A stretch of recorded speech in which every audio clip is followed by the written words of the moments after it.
Hey guys, I'm Rich from NeoWin. Today we're talking about the Samsung Galaxy S7. These are my second impressions. Now, somewhere in between an unboxing and a full review, there's second impressions, right? When we're taking it out of an unboxing and first impressions, I don't really know anything about it. I haven't even used it yet. A review is when I've used it for a few weeks and I know everything there is to know.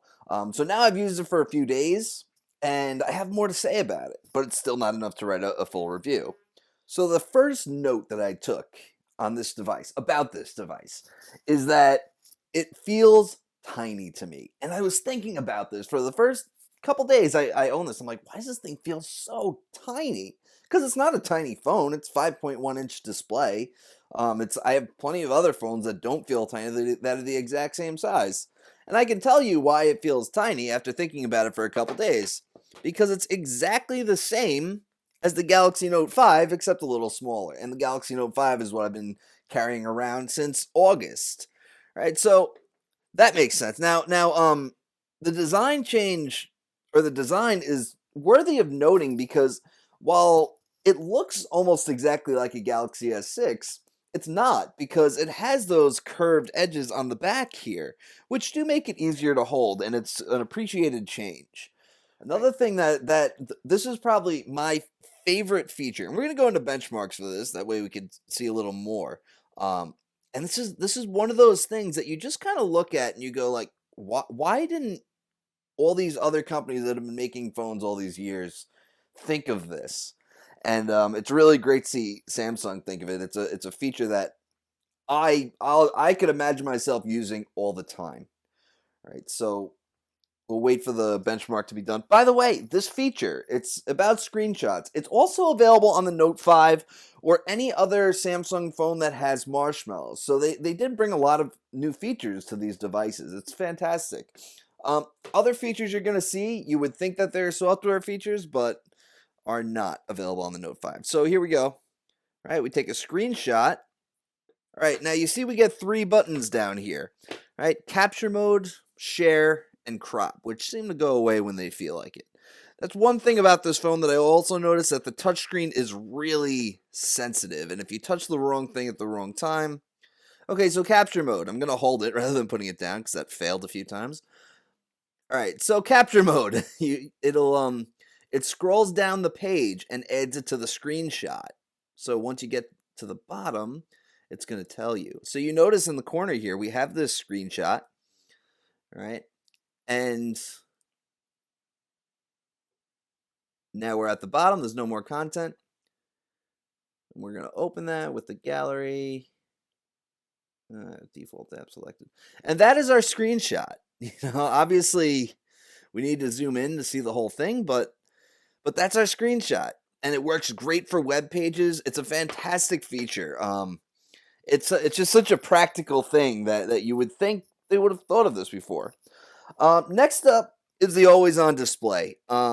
This was one of the big things that I didn't care for in the phone. All right, so we're gonna find the setting here. I've turned it off. All right, and it's good in itself that it works well. But the thing is, it doesn't turn off. I've had plenty of phones that they show you the time when it senses that it's moving, or it shuts itself off when it puts it in your pocket, or when you put it on a table and it knows that no one's looking at it for a while. But this phone, this when they say always on, they mean always on. Okay, so good and bad. Yeah, you can see the time anytime on your Samsung Galaxy S7. Fantastic. You can even put a background image on there. All right, we'll set it to this guy because it's blue and nice. Oh, let's do green. All right, so we shut it off, and there it is. All right, so that's on all the time. Now, it does drain the battery. Nothing incredible, but you go to sleep at 100%, you're going to wake up to about 90%. Now, I know it doesn't sound like a lot, but the fact is that the device is using battery while it's asleep. I find that I can still get through the day on the battery, even with that. But it bothers me because Android Marshmallow has a feature called Doze. And with Doze, the whole point is that the device does not use any battery while it's asleep. or extremely little.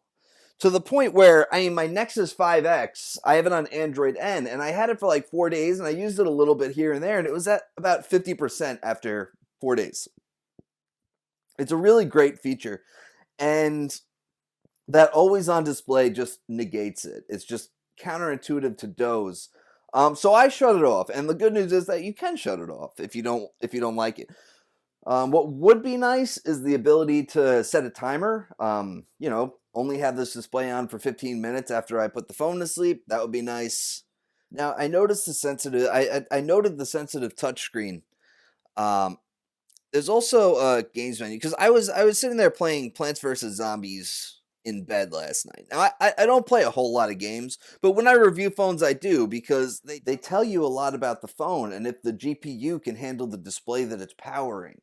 This was a huge issue last year in phones that I reviewed in 2015. They'd all have 1440p displays, and that was new. So you couldn't really play games on them because it would get really stuttery. So I haven't played any really graphics intensive games yet. Plants vs Zombies works fine, but like I said, the screen is very sensitive. I would accidentally pause the game. I did that probably about a dozen times while playing for an hour. Um, so it's an issue. So we have this games menu here. Record, screenshot, minimize game. It's similar to the design that the menu we get on the Note devices that you can see here. We pop the pen out, and this little menu pops up here. So similar in design, obviously not similar in functionality. I haven't seen this feature of the games on the Note 5 either. So, it's interesting because there are some features that are that are exclusive to the Galaxy S7, and then there are some features that came in the software update to the Galaxy Note 5 and other Samsung flagships that got Android Marshmallow. There's also like a gaming center. Finally, I just want to point out the amount of junk that came on this phone. Samsung phones have been known for having junk for so long. Got a little bit better with the Galaxy S6. Every time I review a Samsung phone, I consider making it my next phone. And that's so different from a year ago. A year ago, I would swear never to touch a Samsung phone. Up until the Galaxy S6 really started to make things better. But there are some issues, like the junk here. And also, when I installed Amazon Cloud Photos and it was automatically uploading my photos in the background, the phone got really laggy and stuttery. And I mean, really, for background photo uploading, it's really, really strange. So we have these, I mean, obviously calculator, calendar, camera, clock, contacts, Facebook. It depends. A lot of people don't have Facebook. And if you don't have Facebook, that's junk to you. Plenty, I don't use it. And then you have these Samsung apps here. There's 9 of them.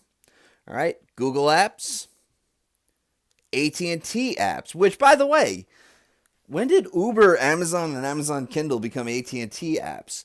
Right? I mean, this is a folder where you really just want to tuck it away because really no one uses these apps. Right? Now, obviously, these AT&T apps are exclusive to the AT&T model. You'll have different carrier apps on, the Verizon model or whatever.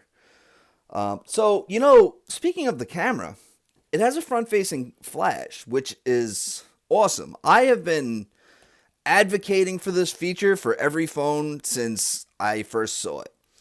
So, yeah, it lights it up like that. It's fantastic. I believe the first to implement that feature was LG, or Motorola, because they both were using it, and then Apple started using it in the iPhone 6s, and that's probably what made Samsung catch its attention. So now Samsung uses it, and really, everybody should. I mean, there's no reason not to light up the screen to use as a flash. And it's another one of those simple features where you just go, why wasn't every phone doing this always? But sadly, that is exclusive to the Galaxy S7. You'll see here on the Note 5 that there is no option to turn on a flash. And the Note 5 has been upgraded to Android Marshmallow, as I noted before. But It's fantastic. Honestly, I love the phone. I don't, it's a beautiful phone. I don't love the design. The back gets fingerprints on it easily. It's glass, so it easily breaks.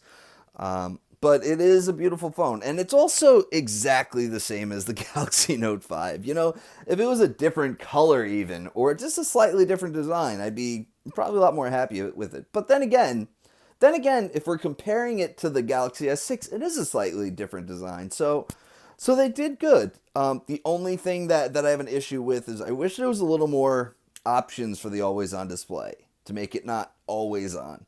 It's either always on or always off, and that's a little disappointing to me. Anyway, guys, that's it. I'm Rich from NeoWin. Have a great night.